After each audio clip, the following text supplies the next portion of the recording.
Complementary gene, again 2 genes, 2 characteristics, 2 loci will work together to produce another characteristics. क्या बोला मैंने ये बोला 2 जीन है, 2 कैरेक्टरिस्टिक्स है और 2 लोसाए है। ये चीजें सब एक साथ में इंटरेक्ट होके अगर एक साथ में काम करके एक अलग लेवल का दूसरा कैरेक्टरिस्टिक्स अपीयरेंस में काम करते हैं तो इसको कॉम्प्लीमेंट्री जीन कहते हैं। अब कॉम्प्लीमेंट्री जीन समझने के लिए अपन को इसका एग्जाम्पल समझना पड़ेगा। क्या है एग्जाम्पल? एग्जाम्पल है कलर ऑफ फ्लावर, चलो कलर ऑफ फ्लावर ना लिख के फ्लावर कलर लिख देते हैं। Flower colour of lathyrus odoratus. ये मैं इंपॉर्टेंट अब भी लिख देती हूं नीट के लिए और उसका कारण बताऊंगी मैं क्यों इंपॉर्टेंट। ऑर्थोडोटस, ठीक है, स्वीट पी, लो कारण आ गया। ये जो एग्जाम्पल है ये एप्लीकेबल है कॉम्प्लीमेंट्री जीन के लिए, स्वीट पी। और जो पूरा मेंडलिज्म था अपना वो पाइसम सटाइवम पर था, वो स्वीट पी नहीं था, वो गार्डन पी था। ठीक है, तो बस यहीं पे बच्चे चक्कर खा जाते हैं। समझ में आई बात? क्योंकि एग्जामिनर चक्कर खाने के लिए ही 3 से 4 क्वेश्चन बनाता है हर चैप्टर से। ठीक, वो चैप्टर से क्वेश्चन बना देगा, आपको डाल देगा गार्डन पी, ठीक है। नहीं, वो डालेगा आपके लिए मोनोहाइब्रिड और डायोहाइब्रिड सबके लिए कॉमन होता है, तो वो स्वीट पी डाल देगा उसमें।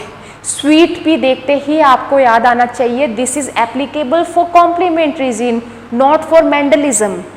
मेंडलिज्म एप्लीकेबल होता है केवल पाइसम सटाइवम के लिए, दैट इज गार्डन पी। ठीक है, तो अब ये चीज स्टार्ट करते हैं अपन कॉम्प्लीमेंट्री जीन के लिए। कॉम्प्लीमेंट्री जीन है, उसके लिए मैं एक चीज बताती हूं, जैसे एक रॉ मटेरियल है, ये रॉ मटेरियल, एक जीन आएगी, एंजाइम प्रोड्यूस करेगी, प्रोटीन बनाएगी, इसका नाम है सी, बनाएगी, वाइट कलर दे देगी लीव्स को। फिर दूसरा एंजाइम आएगा, दूसरा जीन बनाएगी और ये होगा उसका नाम पी। फिर दूसरा एंजाइम का नाम होगा, दूसरा कलर दे देगी पर्पल, जो होगा एंथोसाइनिन पिगमेंट की वजह से, एंथोसाइनिन पिगमेंट की वजह से। ये है एक बेसिक रिएक्शन इसलिए लिखी है कि रिएक्शन लिखने से अभी थोड़ा सा आइडिया लगेगा आपको कि मैम किससे रिलेट कर रही है इसको। चलो फिर बनाते हैं अपन इसके कॉम्बिनेशंस। ठीक है, कॉम्बिनेशंस किसके बनेंगे? सी और पी के बनेंगे। 2 जीन्स, 2 कैरेक्टरिस्टिक्स एंड 2 लोसाई। आई बात समझ में? Intergenic interaction. ठीक है, अब कॉम्बिनेशंस बनाओ। सी का बनेगा पी के साथ, सी का बनेगा स्मॉल पी के साथ। अब एक चीज बताऊं आपको, आपने देखा होगा कि मैं डोमिनेंट फेज में तो बना रही हूं और मैं रिसेसिव फेज में डबल बना रही हूं। डोमिनेंट हेटेरोजाइगसी काफी होता है और रिसेसिव अपना कैरेक्टरिस्टिक शो करने के लिए होमोजाइगस कंडीशन में भी काफी नहीं होता है, इसलिए मैं लिख रही हूं यहाँ पे। ठीक है, फिर आता है small C dominant P, small C recessive P. बताओ, दोनों अपनी अपनी जगह काम कर लेंगे कॉम्प्लीमेंट्री जीन्स, तो लास्ट में पर्पल बन जाएगा। चलो बना दो। ठीक है, बना दिया। अब ये बताओ, यहां पे सी, ये कैपिटल सी तो आ गया यहां पे, लेकिन यहां पे कैपिटल पी ना आके रिसेसिव पी आए हैं दोनों। क्या ये कैरेक्टरिस्टिक्स, क्या ये कंप्लीट हो पाएगा? नहीं हो पाएगा, क्योंकि कॉम्प्लीमेंट्री जीन की ये सबसे बड़ी शर्त है कि दोनों साइमल्टेनियसली एक साथ एक दूसरे के साथ परफॉर्म करेंगे, एक साथ मिलके, सेपरेटली परफॉर्म नहीं करेंगे। तब जब दोनों साथ में मिलके एक डिफरेंट कलर के लिए अपने आप को एप्लीकेबल नहीं कर पा रहे हैं, तो वो चीज़ वहीं रॉन्ग हो जाएगी। तो यहाँ पे जो होंगे, जो लीफ कलर यहाँ पे बने, फ्लावर का कलर यहाँ पे बनेगा, वो कलरलेस होगा। वैसे वाइट कलर तो बन रहा है, यहाँ पे वाइट तो बन ही रहा है ना यहाँ पे, लेकिन वाइट भी एक तरह से कलरलेस ही होता है। तो यहाँ पे वाइट को कलरलेस या फिर वाइट भी लिख सकते हैं। चलो आपके समझने के हिसाब से मैं इसको वाइट लिख देती हूँ, वैसे वाइट भी कलरलेस ही होता है, ठीक है। तीसरा है स्मॉल सी और पी। यहाँ पे स्मॉल सी मतलब यहाँ पे पहली ही रिएक्शन नहीं हो पा रही है, यहाँ पे पहला ही जीन अपना काम नहीं कर पा रहा है, तो दूसरे तक तो बढ़ना ही क्या, तो यही चीज यहाँ होगी। तीसरा भी यही होगा, स्मॉल सी और स्मॉल पी से कनेक्शन ही नहीं है, यहाँ पे तो डोमिनेंट फेज से कनेक्शन है। कॉम्प्लीमेंट्री जीन तभी काम करेगा जब दोनों नॉन एलिलिक जीन की डोमिनेंट फेज काम साथ में आके एक दूसरे को साइमल्टेनियसली सपोर्ट करके काम करे, तब ये रिजल्ट शो करेगा। तो यहाँ पे भी ये चीज होगा। तो बताओ मुझे 9:3:3:1 का कॉम्बिनेशन यही रहेगा कि चेंज हो जाएगा? ऑब्वियसली चेंज हो जाएगा, तभी तो ये पोस्ट मेंडेलियन डिस्कवरीज में आया है। चेंज होके क्या होगा? चेंज होके ये हो जाएगा 9:7। तो 9 यहाँ पे होगा पर्पल, उस 7 यहाँ पे होगा कलरलेस।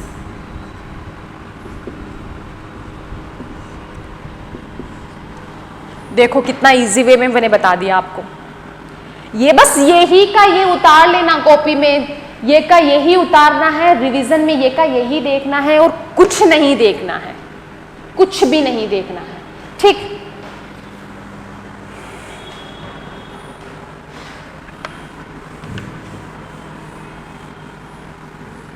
इंपॉर्टेंट क्यों है ये? क्यों है इंपॉर्टेंट? इंपॉर्टेंट ये इसलिए है क्योंकि ये करा गया था स्वीट पी पे परफॉर्म, और स्वीट पी और गार्डन पी में थोड़ा सा डिफरेंस होता है, बस ये थोड़ा सा डिफरेंस पे ही एग्जामिनर चौका मार जाता है। बट अपन को चौके थोड़ी मारने, अपन को छक्के मारने। समझ में आई बात? चलो अब अपना नेक्स्ट होता है डुप्लीकेट जीन, ठीक है। डुप्लीकेट जीन, ये डुप्लीकेट जीन क्या होता है? 2 जीन्स। अब हंसना मत, आपकी मैडम तो इसके पीछे पड़ गई। मैडम जब तक आपको याद नहीं करवा देगी तब तक पीछे पड़ेगी। 2 genes, 2 characteristics, 2 loci. If one is dominant over another one, the characteristics will appear regards to dominant phase। क्या बोला मैंने कि इनमें से ये दोनों है डुप्लीकेट जीन, दोनों अलग अलग अपने आप को शो कर रहे हैं। अलग अलग कैसे कर रहे हैं? कैसे कर रहे हैं? अलग अलग कर रहे हैं कि ये सेपरेटली अलग अपने आप को शो कर रहा है, ये सेपरेटली अपने आप को शो कर रहा है, लेकिन जब इनमें इंटरेक्शन होगा तो अगर ये इस पे डोमिनेट हो जाता है तो ये इसके पूरे कैरेक्टरिस्टिक्स को दबा देगा। इसी तरीके से जरूरी नहीं है कि ये एक ही रहेगा डोमिनेट, ये भी हो सकता है डोमिनेट, एक टाइम पे एक रहेगा, लेकिन चेंज भी हो सकते हैं। जब नए ऑफस्प्रिंग बनेगी तो जरूरी नहीं है कि वो ही चलती रहेगी, नई ऑफस्प्रिंग में ये कैरेक्टर इस पे डोमिनेट हो सकता है, तो ये भी इसके कैरेक्टर्स को दबा देगा। कैसे होगा? एग्जाम्पल है अपना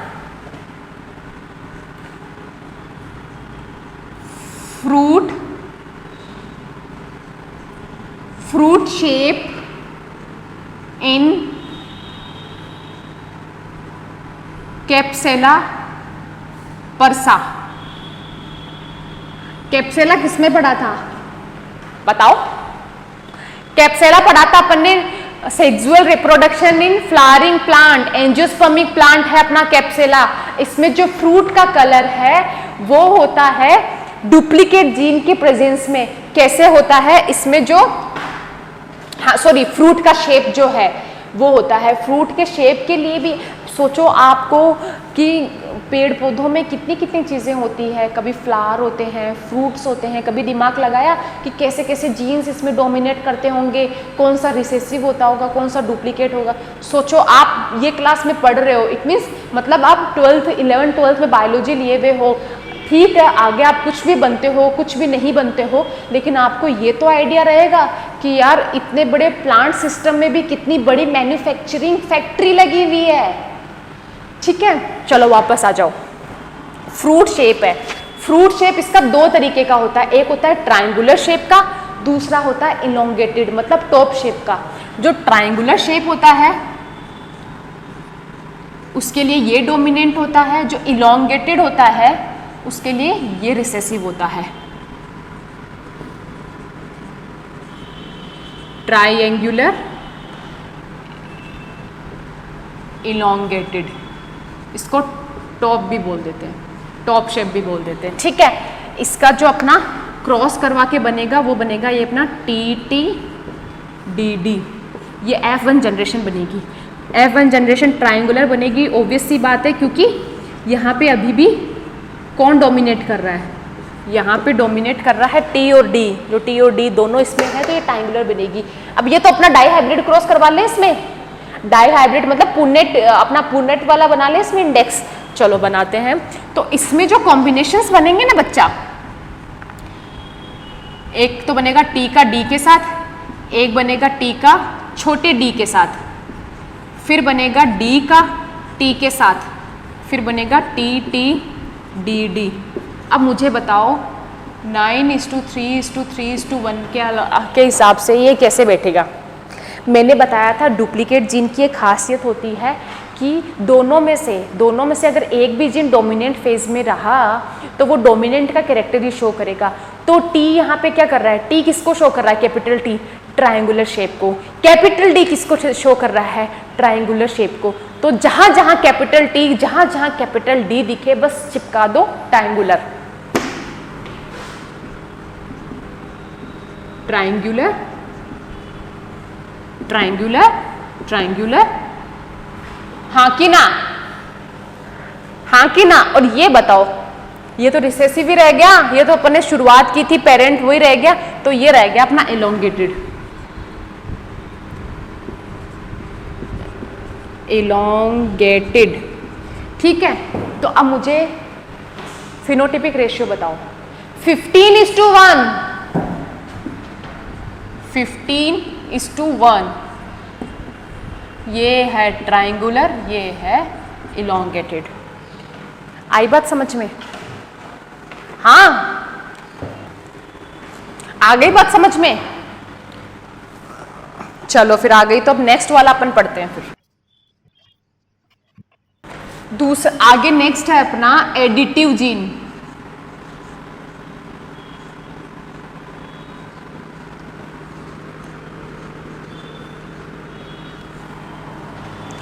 एडिटिव जीन में ये होता है,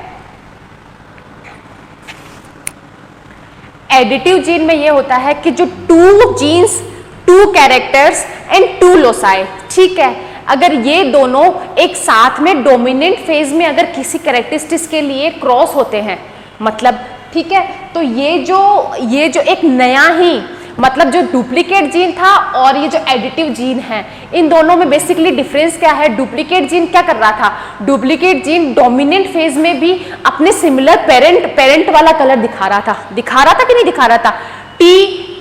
कैपिटल टी और कैपिटल डी दोनों किसके लिए थे, ट्रायंगुलर के लिए थे। लेकिन एडिटिव जीन में क्या होता है कि अगर 2 डोमिनेंट जीन इंटरेक्ट होते हैं तो दोनों एक साथ में टुगेदरली काम करके तीसरा जो कैरेक्टर बताते हैं वो दोनों से ही डिफर होता है।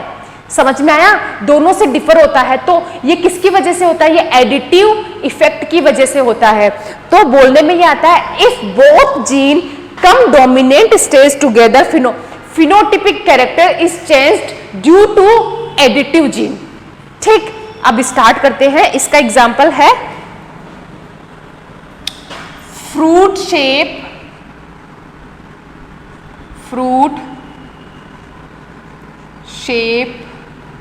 इन कुकम्बर।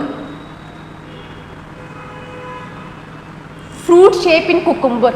अभी पहले वाला जो फ्रूट शेप पढ़ा था अपन ने डुप्लीकेट जीन के लिए, वो कैप्सेला के लिए था, वो भी सी से स्टार्ट होता है। बच्चा एक बार फिर से आपको मैं एक चीज याद दिला रही हूँ, एग्जाम्पल्स एक दूसरे से मिलते हुए हैं। अभी जो पिछले वाले में अपन ने देखा था ना, coat colour in mice, coat colour in rabbit, वो किसमें था? Codominance, incomplete dominance. No doubt बस तभी तो जेनेटिक्स थोड़ी सी हार्ड पड़ती है, क्योंकि यहाँ पे कंफ्यूजन बहुत ज्यादा है। लेकिन आप अगर इसको कंफ्यूजन को बार बार रिवाइज करके खत्म कर देते हो तो जेनेटिक्स आपके एकदम हाथ में आ जाएगी। और जेनेटिक्स जैसे एक जेनेटिक्स मुट्ठी में आना मतलब समझ रहे हो, 15 क्वेश्चंस मुट्ठी में आना, 15 क्वेश्चंस नीट के अंदर मुट्ठी में आ जाना, जेनेटिक्स को मुट्ठी में कर लेना, तो बहुत जरूरी है ये चीज करना। बहुत इजी भी है। देखो मेरे को याद है, मुझे किसी चीज की हिंट की जरूरत नहीं है। तो वो किस वजह से याद है? बस बार बार रिवीजन से याद है मुझे, इतनी बार मैंने पढ़ाया है तो मेरे तो टिप्स पे याद हो गया मुझे। तो बस आप बार बार पढ़ोगे तो आपको याद हो जाएगा। अब है फ्रूट शेप इन कुकुम्बर, ठीक है। अब इसके लिए जो अपन वो ले रहे हैं, एलियंस ले रहे हैं, वो होंगे कॉम्बिनेशंस में, या तो होगा ए का होगा बी के साथ। तो ए जो होगा वो रिसेसिव, बी में कोई फर्क नहीं पड़ेगा। ए अकेला ही डोमिनेंट होता है किसी भी कैरेक्टर को डिफाइन करने के लिए। तो A is represented by spherical shape होता है। और बी, ओनली बी हो ए के साथ तो भी ये स्फेरिकल देगा, ठीक है। लेकिन अगर ए और बी इन दोनों का कॉम्बिनेशन हो जाए तो एक नया फेनोटाइप बनेगा due to the additive effect, वो हो जाएगा डिस्कोइड फॉर्म का बनेगा। ये जो है न्यू फिनोटाइप है, न्यू फिनोटाइप, समझ रहे हो बात को। एंड जो चौथा रहेगा, चौथा तो हमेशा आपको सबको पता है रिसेसिव फॉर्म का होता है, रिसेसिव वाला होता है, वो है सिलेंड्रिकल होता है, समझ रहे हो। जैसे मैं अगर यहाँ इसकी चीज की मैं ये बता देती हूँ, ए बी बी और ए बी बी, ये है अपना स्फेरिकल का और ये है अपना सिलेंड्रिकल का। बस यही चीज आगे मैंने शो करी है। F1 जनरेशन बनेगी ना अपनी यहाँ पे, ए बी बी, ये F1 हो जाएगी अपनी। बस इसी को मैंने आगे शो किया है। अब मुझे 9:3:3:1 का रेशियो बताओ कि कहाँ तक खत्म होगा, ये एप्लीकेबल होगा कि नहीं होगा। नहीं होगा ये तो मैं बता देती हूँ, क्योंकि ये मेंडलिज्म का एक्सेप्शन है। अब आप मुझे बताओ, जोड़ के बताओ इनका। क्या मैं लिख दूं ये दोनों को मिला के और ये मतलब 9, 10, 11, 12:3:1 लिख दूं? याद करो 12, 3, 1 ये अपन ने किसका निकाला था? ये अपन ने एपिस्टेसिस का निकाला था, याद आया? ये था एपिस्टेसिस का। क्या ये इसका भी हो सकता है? नहीं हो सकता है। क्यों? क्योंकि जो 9 है यहाँ पे, फर्स्ट 9 है, ये हमने शुरू किया था डोमिनेंट कैरेक्टर्स के लिए, लेकिन ये डोमिनेंट कैरेक्टर तो अपने 3rd नंबर पे है। समझ में आ रहा है? ये डोमिनेंट कलर कैरेक्टर तो अपना 3rd नंबर पे है। तो इसका रेशियो कैसे होगा? इसका रेशियो होगा 9:6:1। 9 जो होगा वो होगा न्यू कैरेक्टर्स, वो कौन से थे? डिस्कॉइड। और 6 कौन से होंगे? 3 + 3 स्फेरिकल। और 1 कौन सा होगा? वो होगा अपना सिलेंड्रिकल। ये 9 डिस्कॉइडल होंगे। डिस्कॉइडल क्यों होंगे? क्योंकि ये दोनों डोमिनेंट एलील वाले हैं। और हमेशा अपन ने डाईहाइब्रिड क्रॉस, मोनोहाइब्रिड क्रॉस दोनों में जानते हैं, जो फर्स्ट वाला होता है वो 9 से जो शुरू होता है वो डोमिनेंट एलील्स के द्वारा प्रेजेंट किया हुआ कैरेक्टरिस्टिक्स होता है। तो अपन ने ये ऐसे लिखा है इसको, ठीक है। ये था अपना एडिटिव जीन। अब नेक्स्ट जो है अपना वो है कोलैबोरेटिव जीन।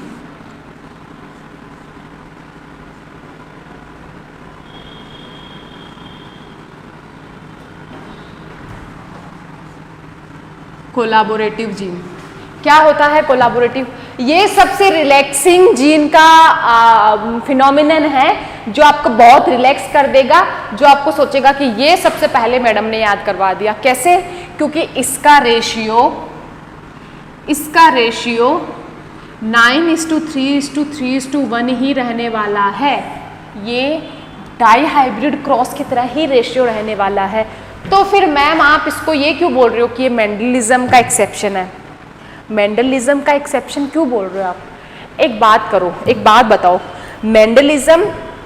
मेंडलिज्म में क्या होता है? नो डाउट होते दो कैरेक्टर है। मेंडलिज्म में डाई हाइब्रिड क्रॉस में होते दो कैरेक्टर है, दो कैरेक्टरिस्टिक्स के बीच में ही होता है ना इंटरेक्शन। कैरेक्टरिस्टिक्स तो दो होते हैं, बट क्या वहां पे दो जीन होती है? क्या वहां पे दो जीन होती है? दो एलील होती है, लेकिन दोनों एलील एक जीन पे प्रेजेंट होती है।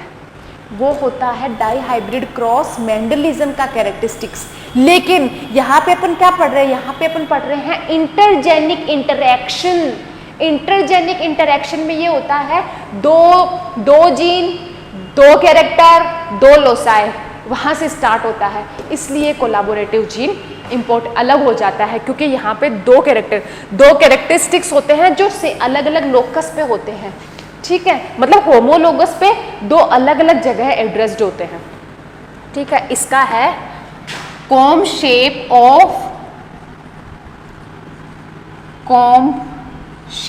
इन चिकन, ये इसका एग्जाम्पल है। बस ऐसे ही लिख लो इसको, कॉम शेप इन चिकन, ये इसका एग्जाम्पल है और ये इसका फिनोटिपिक रेशियो आता है। कोई ज़रूरत नहीं है बड़ा पुनेट बनाने की, ये सब जो इम्पोर्टेंट है, जो शॉर्ट फॉर्म में लिखा जा सकता है, मैडम उसको वही यही बताएगी। बिल्कुल आपको एक पेज नहीं पढ़ाएगी कि वो यूजलेस हो। ठीक है, इसीलिए तो मैं बोलती हूँ आपको कि आप पेन कॉपी लेके बैठो साथ में। ठीक है, क्योंकि लास्ट में आपको पता चलेगा कि मैम ने कितनी चीज़ें हैं जो शॉर्ट तरीके से लिखा दी थी, एक्चुअल एग्जाम में आने भी वही है। ठीक है, अब नेक्स्ट जो अपना जीन है वो है सप्लीमेंट्री जीन।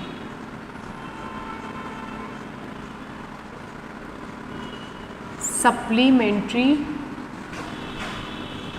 जीन क्या होता है? सप्लीमेंट्री जीन एक और एक दोनों मिलके 11, सॉरी एक और एक दोनों मिलके 2 होते हैं, लेकिन सप्लीमेंट्री को याद करने का मतलब होता है, ट्रिक होता है एक और एक मिलके दोनों 11 बनाएंगे। मतलब ये होता है कि मैं चेंज करती हूँ ये, मतलब ये होता है ये एक जीन है, ये अरे ये तुझसे घटिया है, चलो ये एक जीन है और ये अपनी दूसरी जीन है। ठीक है, ये एक जीन अपने आप को एक्सप्रेस करेगी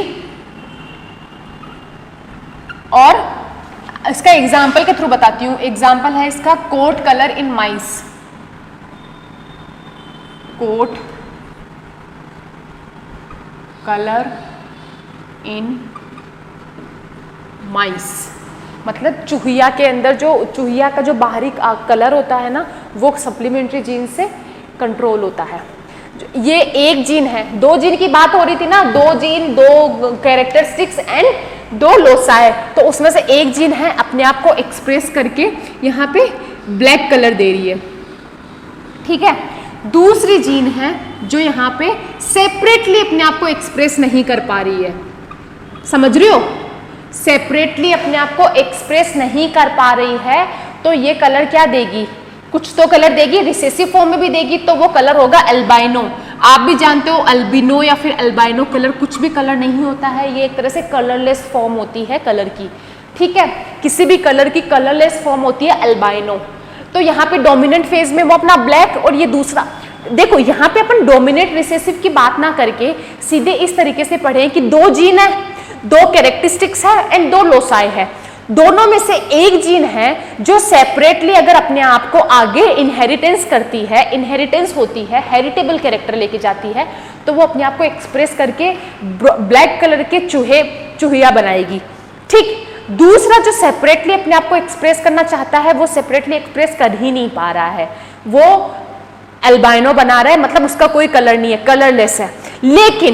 लेकिन जब ये दोनों मिलके यहाँ पे कंबाइंड होके एक अलग गैमेट बनाते हैं, तो न्यू फिनोटाइप फाउंड,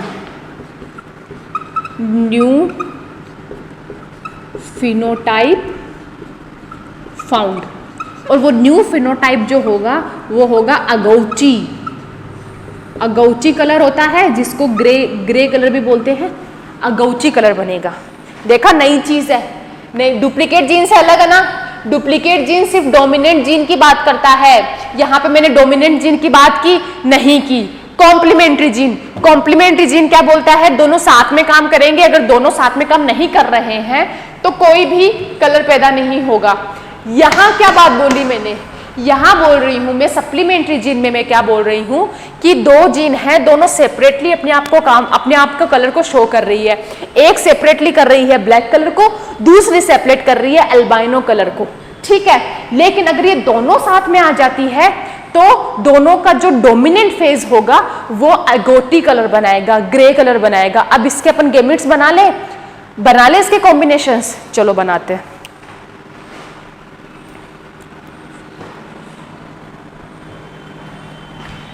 इसके अच्छा कॉम्बिनेशंस ये होंगे,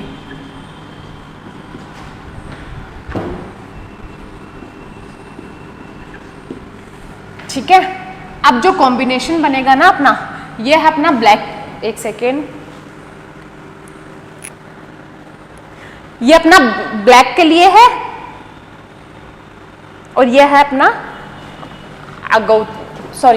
ये है ब्लैक के लिए और ये है अपना अल्बिनो के लिए। या ये बेटा ए और ए पे मत जाना, यहाँ पे खेल सी और सी का है, सी और सी से डिनोट हो रही है चीजें, ठीक है। तो अब अपना जो गैमेट बनेगा ना यहाँ पे वो ये बनेगा F1 जनरेशन वाला, जो टोटली क्या होगा, टोटली ही ब्लैक होगा। अब इसके आगे की बात है ना वो इस पे डिपेंड कर रही है, जो मैंने बताया। इसके आगे जो कॉम्बिनेशंस बन रहे हैं, आगे क्या कॉम्बिनेशन बनेगा, आगे ये कॉम्बिनेशंस बनेंगे।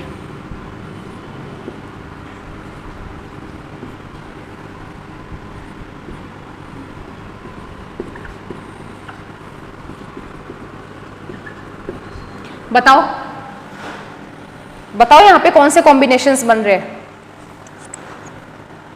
यहां पे बनेंगे 9 3 3 1 की जगह ना बनके 9:3:4 बनेंगे। क्यों बनेंगे, ये तो अपना बनेगा ऑगौटी कलर, ये अपना बनेगा ऑगौटी कलर और ये अपना बनेगा ब्लैक कलर, जो शुरू से ही ब्लैक कलर था। और चौथा अपना कौन सा था, कलरलेस ले रहे थे अपन, कलरलेस ले रहे थे अल्बाइनो, वो बनेगा।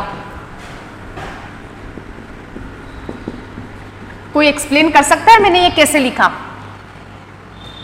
देखो यहां पे जो बन रहा है दोनों ही डोमिनेंट फेज में है, तो यहाँ पे नो अगौटी कलर 9 कैरेक्टरिस्टिक्स आना, 9 गैमेट्स बनेंगे, 9 कॉम्बिनेशंस लाजमी है, समझ में आ गया। 3 मैंने इसके बनाए हैं क्योंकि यहाँ पे भी ये चीज ब्लैक में शो करेगी। क्यों ब्लैक, क्योंकि ब्लैक यहाँ पे डोमिनेंट है, ए यहाँ पे रिसेसिव है, तो सिर्फ ब्लैक वाला ही शो होगा। लेकिन जो मैंने नेक्स्ट जो बनाए हैं दो, वो एल्बाइनो में मैंने इसलिए जोड़ा है कि दोनों ही यहाँ पे रिसेसिव वाले हैं, डबल सी जो ये वहाँ पे ये वाले हैं, तो ये दोनों एल्बिनो होंगे। आएगी मेरे को मेरी बात समझ में आपको।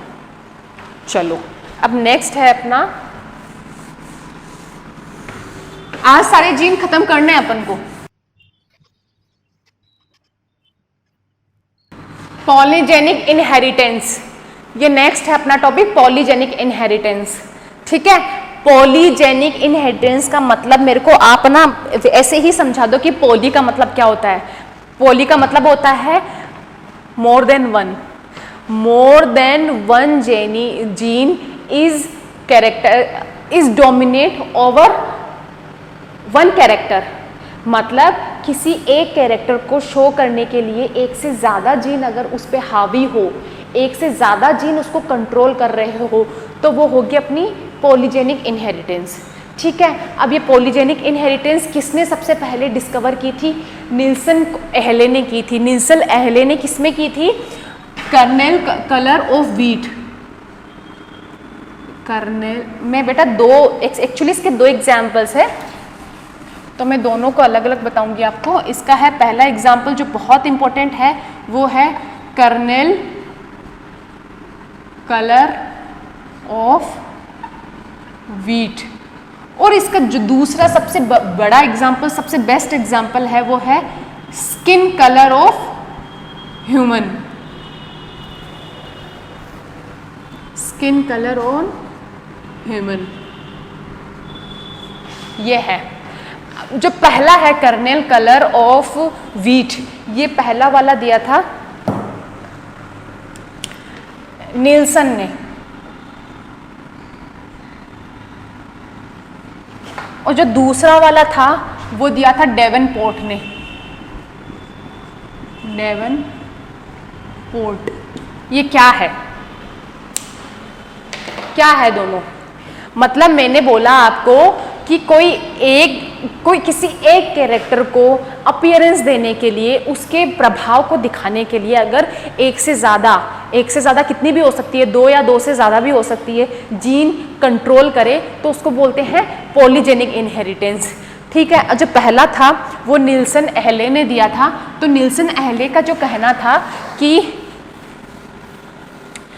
जो कर्नेल कलर होता है व्हीट का, इसके लिए 3 तरह के जीन रिस्पॉन्सिबल होते हैं। ठीक है, व्हीट के लिए, मतलब sorry, 2 pair are responsible for the polygenic inheritance of kernel colour of wheat. 2 pair. ठीक है। अब ये क्या होता है मैं बताती हूं आपको। यहां पे क्रॉस करवाया उन्होंने RRBB और RRBB, that is responsible for red colour of wheat and that is responsible for white colour of wheat. तो यहाँ पे जो अपन को हाइब्रिड मिलेगा वो ये मिलेगा। ये हाइब्रिड क्या होगा? ऑब्वियसली ये हाइब्रिड रेड ही होने वाला है, क्योंकि यहाँ पे डोमिनेंट फेज रेड में ही है। लेकिन जब यहाँ का अपन पुनेट चार्ट बनाएंगे, जो 16 गैमेट्स बनाएंगे, उसका जो फिनोटाइप होगा वो आपको ऐसे ही याद करना होगा। उसमें होगा 1:14:1। ये जो 1 है ये वो रेड होगा, ये जो 14 है वो इंटरमीडिएट होंगे, इंटरमीडिएट। ठीक है। और जो एक रेड, 1 और 1 बनेगा वो वाइट होगा। ये मैं क्या बोल रही हूँ? क्योंकि ये जो यहाँ पे F1 जनरेशन जो होगी वो यहाँ पे रेड ना होके इंटरमीडिएट होगी। ये जानबूझ के मैंने पहले रेड लिखा कि अपन को पता रहे कि क्या चीज़ हटा के मैडम ने क्या लिखी थी। पॉलीजेनिक इनहेरिटेंस में जो मोनोहाइब्रिड, सॉरी, जो डाई हाइब्रिड क्रॉस का जो first generation F filial generation बनेगी वो रेड डोमिनेट ना होके यहाँ पे इंटरमीडिएट बनेगी, इंटरमीडिएट। अब आप इंटरमीडिएट का मतलब समझ रहे हो? जैसे इंटरमीडिएट का मतलब है रेड और वाइट। रेड कलर, ये रेड कलर है और ये समझ लो वाइट कलर है। इन दोनों को मिलाने से कितने तरह के कॉम्बिनेशंस बन सकते हैं। जैसे अगर 1 ग्लास रेड को हाफ ग्लास वाइट में मिला देंगे तो यहाँ पे रेड रहेगा डोमिनेंट फेज में, तो मतलब थोड़ा सा ऑरेंज भी कौन सा, रेडिश ऑरेंज कलर दिखेगा अपन को। और अगर ये रेशो अपन अपोजिट कर दें तो यहाँ पे व्हाइटिश कलर होगा, तो मतलब अपन को पिंक कलर मिलेगा। तो वो होते हैं जो रेड और वाइट दोनों के मिलने से जो शेड्स में चेंज होते हैं ना, वो होते हैं इंटरमीडिएट। अब जो अपनी पॉलीजेनिक इनहेरिटेंस है ना, इसको अपन क्वांटिटेटिव इनहेरिटेंस भी बोलते हैं। क्वांटिटेटिव और बायोमेट्रिक। क्यों बोलते हैं?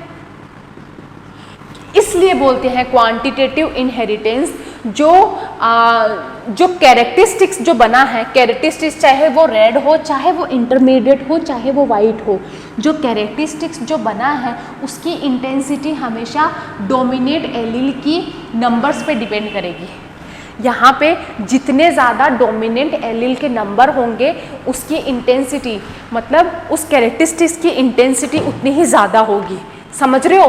तो यहाँ पे इंटेंसिटी यहाँ पे रेड से आएगी, यहाँ पे वाइट होगी, क्योंकि यहाँ पे रेड है जो ही वही डोमिनेंट एलील, तो यहाँ पे ये रेड पे डिपेंड करती है, इसलिए इसको बोलते हैं क्वांटिटेटिव। क्वांटिटेटिव होता है जिसको मेज़र किया जा सके। एक होता है क्वालिटेटिव, एक होता है क्वांटिटेटिव, क्वालिटेटिव होता है मोनोजेनिक इनहेरिटेंस में जो आगे पढ़ेंगे अपन, लेकिन polygenic inheritance is the best example of quantitative inheritance, जिसको मेजर किया जा सके। मेजर भी किसको किया जा सके? डोमिनेंट एलील के नंबर के फॉर्म में। समझ में आई बात? चलो अब ये यहाँ पे हो गया कर्नेल कलर ऑफ व्हीट। अब अपन आते हैं स्किन कलर में। अब अपन आते हैं स्किन कलर में। स्किन कलर को एक चीज याद रखना कि स्किन कलर एक होता है, अपन देखते हैं एक स्किन कलर कौन सा होता है, कितने तरह के लोग मिलते हैं अपन को दिन भर में। कोई होता है गोरा, कोई होता है सांवला, कोई होता है काला। काला क्या होता है? काला किसको बोल सकते हैं अपन? काला सिर्फ ये होता है। क्या इस कलर का आपने आदमी देखा है कभी? बराक ओबामा, ये सब जो है ब्लैकमैन, क्या वो सीरियसली ब्लैकमैन कहलाने के लायक है? नहीं, क्योंकि इससे तो थोड़ा सा लाइट होता है यार उनका कलर। जो निग्रोज होते हैं, जो साउथ अफ्रीकन्स होते हैं ना, इससे तो डार्क होता है ना। बेसिकली अपन को किसी को कलर डिस्क्रिमिनेशन देना ही नहीं चाहिए, लेकिन क्या करें, भांति भांति के लोग, ठीक है। तो अपना जो स्किन कलर है वो ब्लैक शेड से वाइट शेड दोनों के बीच के इंटरमीडिएट से बना हुआ है। तो वो ही चीज है जो डेवनपोर्ट ने यहाँ पे डिस्कवर की थी।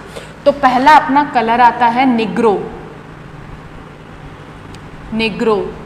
और दूसरा आता है अपना वाइट, ठीक है। निग्रो को अपन बोलते हैं AABB से दिखाते हैं, और यहाँ पे वाइट को दिखाते हैं रिसेसिव फॉर्म में।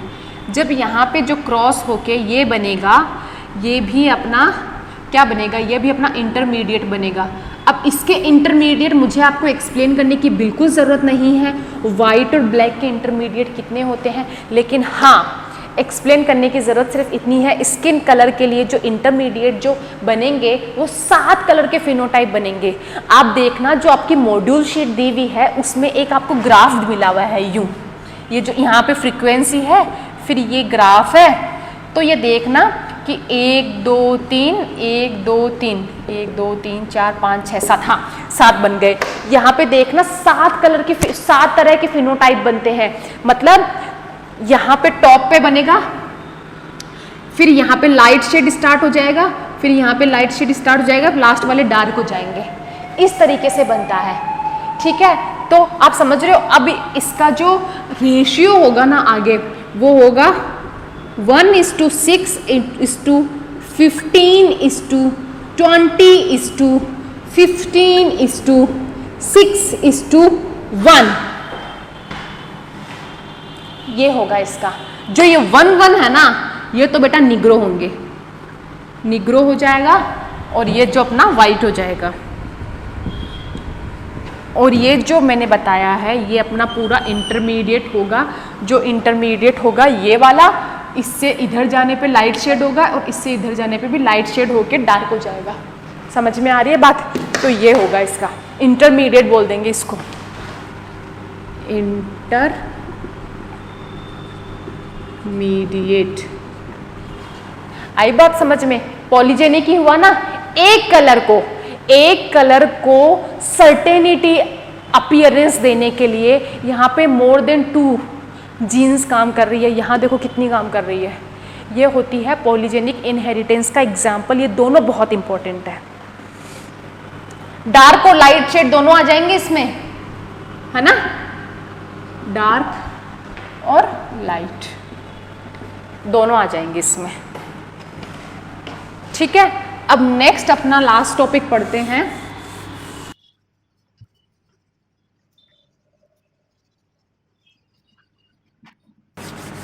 नेक्स्ट अपना है साइटोजेनिक इनहेरिटेंस।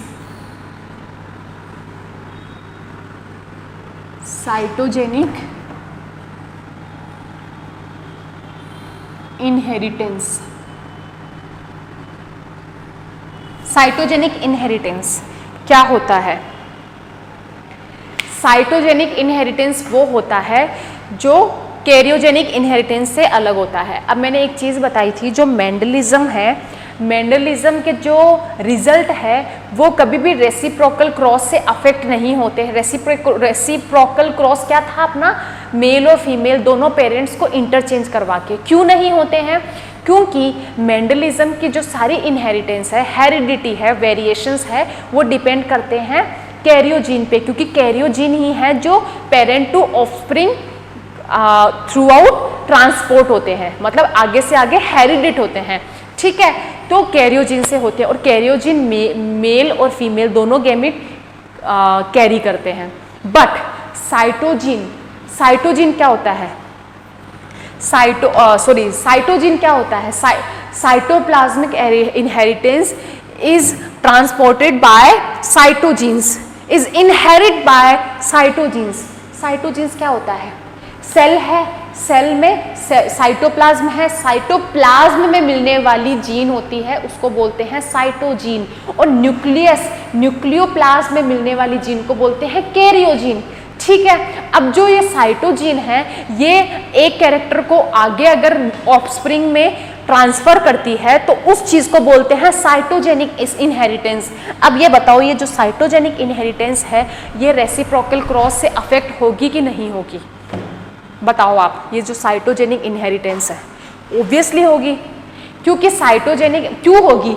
क्योंकि देखो ये फीमेल है और ये मेल है। होता ये है कि फीमेल में कैरियोजीन और साइटोजीन दोनों होते हैं। क्यों होते हैं? जो अपन ने हायर प्लांट्स के अंदर रिप्रोडक्टिव सिस्टम पढ़ा था तो उसमें क्या, यहाँ पे जो एग सेल बन रही थी, पता है, ये जो एग सेल थी ये साइज में बड़ी थी।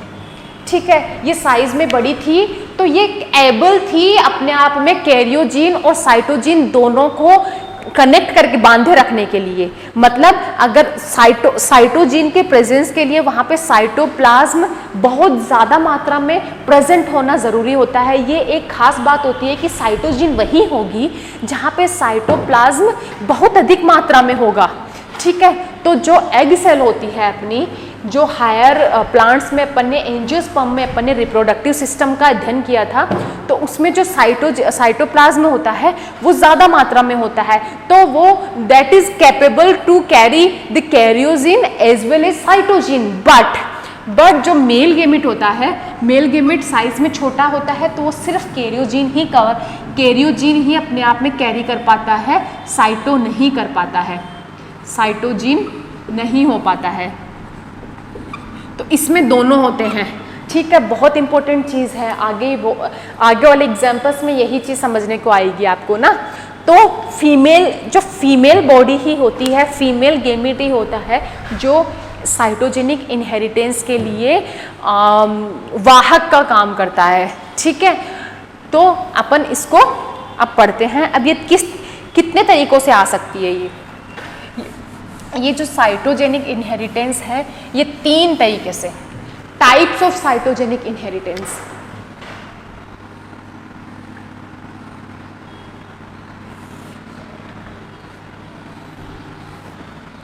फर्स्ट है मैटरनल इफेक्ट,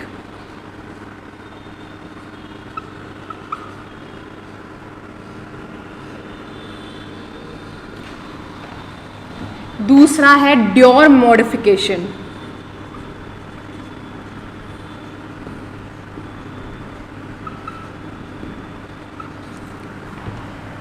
और तीसरा है ऑर्गेनेलर इनहेरिटेंस।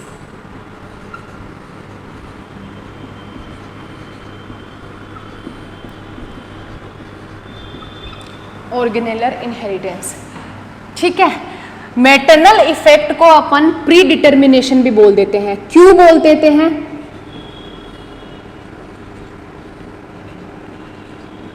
अभी मैंने एक चीज बोली थी आपको, क्या बोली थी? अभी मैंने एक चीज बोली थी कि जो मैटरनल इफेक्ट है, मैटरनल से समझ में आ रहा है मदर, फीमेल का जिक्र हो रहा है यहाँ पे। मैंने चीज बोली थी जो फीमेल एग सेल है वो ही कैपेबल होती है साइटोजीन एज वेल एज कैरियोजीन दोनों को कैरी करने के लिए। तो साइटोजेनिक इनहेरिटेंस के लिए रिस्पॉन्सिबल कौन होती है? Maternal gene. ठीक है, हाँ, तो ये होता है कि साइटोजीन के बिना, मतलब कैरियोजीन की प्रेजेंस में ऑफस्प्रिंग के अंदर मदर से, मतलब फीमेल पेरेंट से ऑफस्प्रिंग के अंदर कैरेक्टर्स का ट्रांसफर होना, ये होता है मैटरनल इफेक्ट। अब ये बताओ मैटरनल इफेक्ट से प्री डिटर्मिनेशन का क्या कनेक्शन है? जब पता है कि फीमेल के अंदर जो कैरेक्टरिस्टिक्स है वो ही मैटरनल इफेक्ट से साइटोजेनिक इनहेरिटेंस से ऑफस्प्रिंग में जाने वाला है, तो क्या वहां पे निषेचन मतलब फर्टिलाइजेशन का वेट करना जरूरी है? बेसिकली क्या होता है कि मेल गेमेट फीमेल गेमेट दोनों आते हैं, फिर फर्टिलाइजेशन प्रोसेस करते हैं। फर्टिलाइजेशन के बाद यहाँ पे क्या होता है, मेल और फीमेल दोनों के कैरेक्टरिस्टिक्स एक दूसरे से मिक्स होके फिर ऑफस्प्रिंग में प्रेजेंट होते हैं। तो अपन यहाँ पे डिटर्मिनेशन नहीं कर सकते, सर्टेनिटी नहीं ला सकते कि ये जो ऑफस्प्रिंग है क्या ये वही कैरेक्टर शो करेगी जो उसकी मदर में है या फिर उसके फादर में है। दोनों में से किसी का भी कैरेक्टर शो कर सकती है, इवन दोनों के पेरेंट्स का भी कैरेक्टर शो कर सकती है। ये पढ़ा है अपन ने, आज तक पढ़ा है कि फर्स्ट क्लास में बताया था मैंने ये चीज। लेकिन मैटरनल इफेक्ट में क्या होता है कि जो फीमेल के साइटोजिन, जो फीमेल के अंदर जो कैरियोजिन के अंदर जो कैरेक्टरिस्टिक्स है जो पहले से अपन स्टडी कर सकते हैं, वो ही कैरेक्टर्स आगे कैरी फॉरवर्ड होंगे अपनी ऑफस्प्रिंग के अंदर। उसको साइटोजिन से कोई मतलब नहीं है, ठीक है। तो ये बताओ कि वहाँ पे फर्टिलाइजेशन का वेट करना पड़ेगा ऑफस्प्रिंग के जीनोटाइप को फिनोटाइप को पढ़ने के लिए?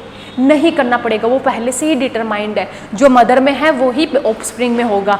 तो इसका बेस्ट एग्जांपल है शेल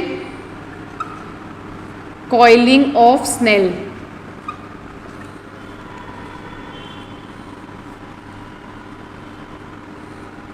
स्नेल होते हैं ना, इसमें डेक्स्ट्रल होगा रोटेशन उसका, जो स्नेल के बाहर जो शेल कवच होता है, शेल शील्ड होती है।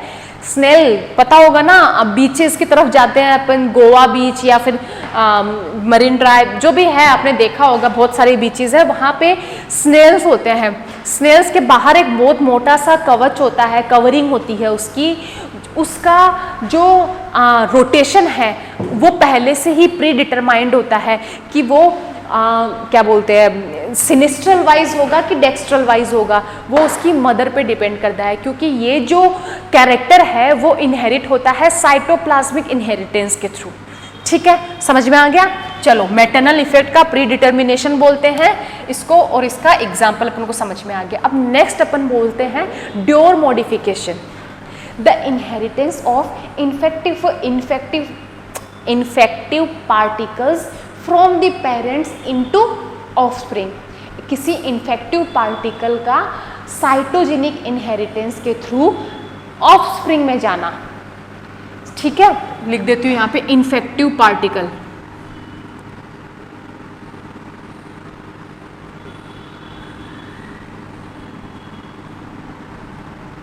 इन्फेक्टिव पार्टिकल, किसी भी इन्फेक्टिव पार्टिकल का साइटोजीन के थ्रू पेरेंट्स से ऑफस्प्रिंग में जाना। अब इसका बेस्ट एग्जांपल है kappa particles.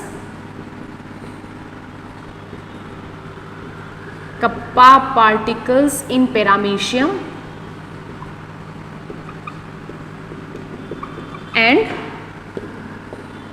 Kappa particles in paramecium. एक ड्रोसोफिला का क्या एग्जांपल था? ड्रोसोफिला में भी होता है सिग्मा पार्टिकल इन ड्रोसोफिला।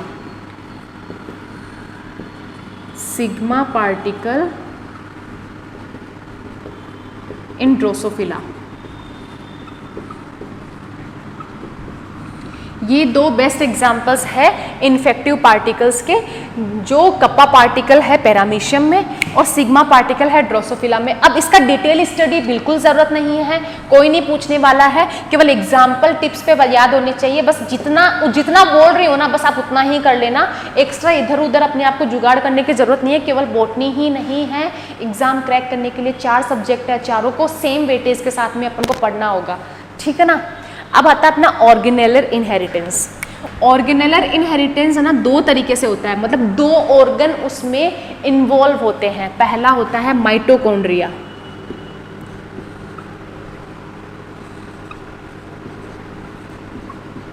और दूसरा उसमें होता है क्लोरोप्लास्ट।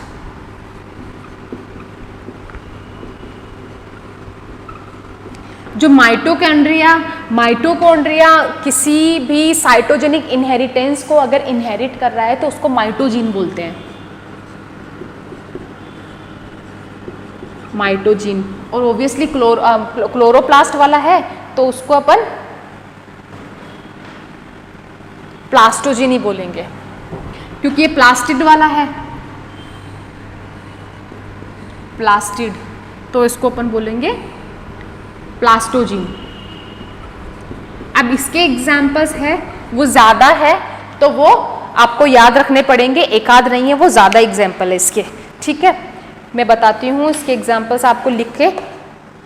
पहला है अपना प्लास्टिड इनहेरिटेंस इन मिराबिलिस। मैं ये मिटा दूं,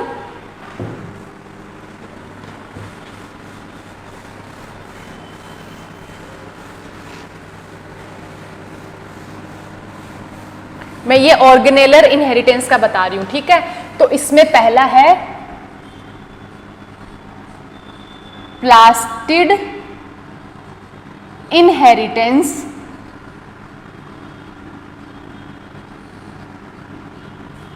इन मिराबिलिस जलापा।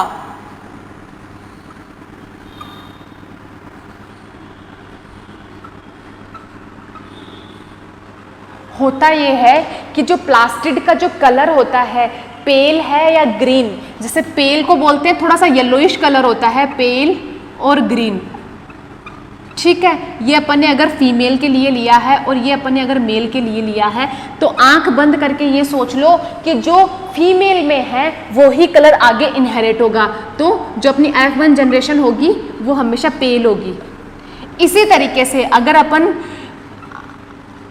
ग्रीन कलर की अपन फीमेल ले, मतलब ग्रीन कलर का जिसमें प्लास्टिड हो, और पेल अपना ले मेल, तो भी जो फीमेल में है वो ही आगे इनहेरिट होगा। यही तो खास बात है अपने साइटोप्लाज्मिक इनहेरिटेंस की। ठीक है, तो ये होगा, ये हो गया अपना प्लास्टिक इनहेरिटेंस इन मिराबिलिस जलापा। फिर दूसरा है मेज में।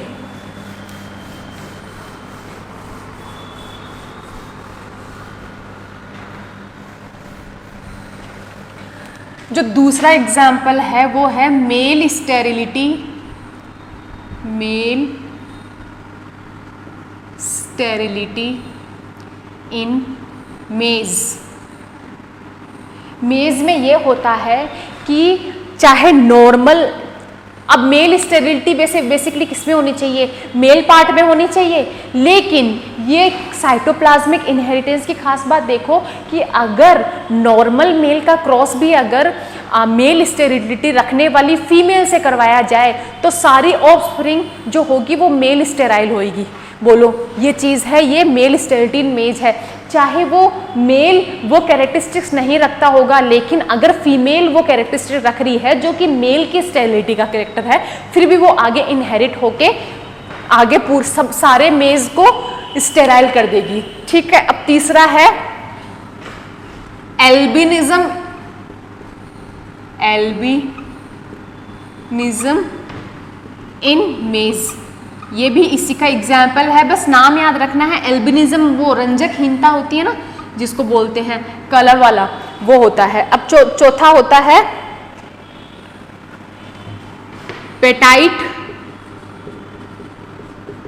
Petite character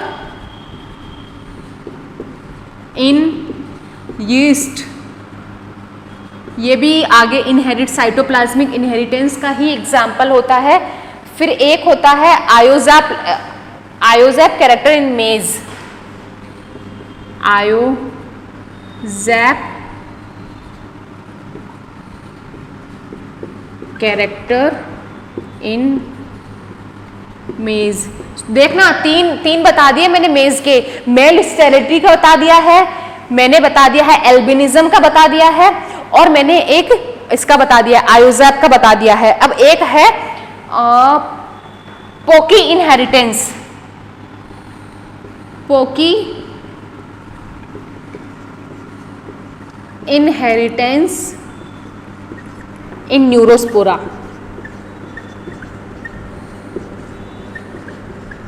these are the examples of organellar inheritance.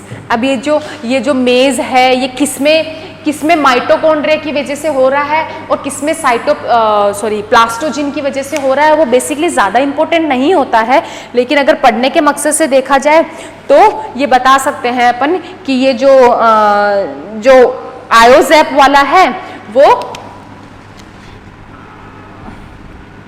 प्लास्टोजिन की वजह से हो रहा है, मतलब जो क्लोरोप्लास्ट की वजह से हो रहा है, और ये ही चीज थी ये माइटोकॉन्ड्रिया की वजह से हो रहा है, माइटोजिन, ठीक है। और इनका मतलब ये ज्यादा इंपॉर्टेंट नहीं है कि किसकी वजह से हो रहा है, बस ये इंपॉर्टेंट है कि ऑर्गेनेलर इनहेरिटेंस का एग्जाम्पल है ये सारे जो मैंने अभी राइट डाउन आपको करवाए हैं। प्लीज इसको लिख लेना, 2-3 बार रिवाइज करोगे याद हो जाएगा, ठीक है। आज अपन ने क्या पढ़ा? आज अपन ने पढ़ा जीन इंटरेक्शन का second part, that is intergenic interaction, non allelic gene interaction, जो होता है 2 जीन 2 कैरेक्टर्स 2 लोसाई से रिलेटेड, ठीक है। अपन ने इसके सारे पढ़ लिए, duplicate gene, complementary gene, additive gene, inhibitory gene, epistasis, supplementary gene, सारे पॉलीजेनिक इनहेरिटेंस, साइटोजेनिक इनहेरिटेंस, ठीक है। सब समझ में आ गया? एक बार नहीं समझ में आए रिपीट करके वीडियो देखना, बिल्कुल भी बहुत बेसिक लेवल पे बताई है मैंने। आई होप कि आपको ये बेसिक लेवल से ही समझ में आएगी चीजें। मुझे पता है कि अगर जैसे हमारे टीचर ने हमें क्या बोला था, सीधा एपिस्टेसिस है ये ऐसे होता है, फिर लास्ट में बोला था कि ये रेशियो याद कर लेना, समझ में ही नहीं आता था कि ये कैसे हो गया। अगर ये हो गया तो ये फिर डाईहाइब्रिड से कैसे अलग हुआ? डाईहाइब्रिड भी तो अपन यूज कर रहे थे, लेकिन मैं एक बार वापस आपको रिपीट कर रही हूं, डाईहाइब्रिड क्रॉस हमेशा एक जीन के 2 एलील पे एप्लीकेबल होता है, इंटरजेनिक नहीं होता है। यहाँ पे सारी खेल 2 जीन 2 लोसाई एंड 2 कैरेक्टरिस्टिक्स की हो रही है, इसीलिए मैंने ये चीज़ बार बार रिपीट करी है आपको। आई होप ये चीज़ें आपको समझ में आ गई है। अब नेक्स्ट वाले में अपन पढ़ेंगे लेक्चर में लिंकेज थ्योरी और क्रोमोसोमल थ्योरी, जो नेक्स्ट पार्ट है, बहुत इंटरेस्टिंग पार्ट है। लेकिन इसमें से जो आज मैंने लेक्चर पढ़ाया है ना, बहुत कंफ्यूजिंग चीज़ें हैं, 2 से 3 क्वेश्चंस हमेशा नीट में बनते हैं, याद रखना आप, ठीक है। Okay, tata bye bye, have a nice day.